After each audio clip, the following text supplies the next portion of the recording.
11명의 사상자가 발생한 그제 군포 아파트 화재 현장에는 때마침 현장에 있던 사다리차 운전자가 소방관이 오기 전에 3명을 구해냈습니다. 이런 필사의 노력에도 불구하고 결혼을 석 달 앞두고 있던 예비 신랑과 6살 아들을 둔 엄마 등 4명이 안타깝게 목숨을 잃었습니다. 임상재 기자입니다. 시꺼먼 연기가 회색빛 하늘로 뿜어져 나옵니다. 아파트 12층에서 시작된 불길은 삽시간에 옆집을 덮쳤습니다. 베란다 난간에 위태롭게 매달려 있던 여성이 고가 사다리로 몸을 피하려고 시도합니다. 조금 이따 기다려요.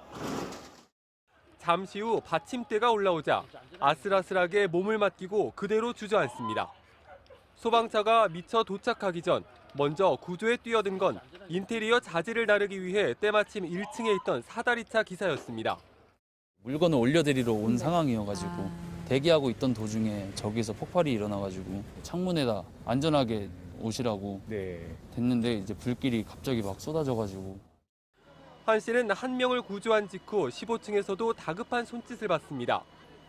14층까지만 닿는 사다리차였지만 고장 위험을 무릅쓰고 안전장치를 푼 뒤 사다리를 다시 올려보냈습니다.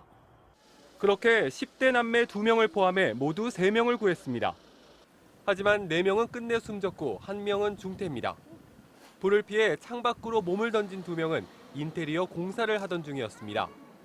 2년 전 일자리를 찾아 한국에 온 38살 태국인 남성, 그리고 32살 근로자는 결혼을 불과 석 달 앞둔 예비 신랑이었습니다. 원래 지난달 결혼을 할 예정이었지만 코로나19 사태로 일정을 미뤘다고 합니다. 13층과 15층에 살던 이웃 주민들도 화마에 쓰러졌습니다. 이들은 긴급히 집 밖으로 나왔고 옥상으로 대피하려 했지만 연기가 가득 차 비상구 문을 찾지 못한 듯 계단에서 발견됐습니다. 51살 여성이 숨졌고 23살 아들은 의식을 찾지 못하고 있습니다. 30대 여성은 어린 아들을 둔 인근 병원의 간호사로 하루 휴가를 내고 혼자 집에 있다가 변을 당했습니다. MBC 뉴스 임상재입니다.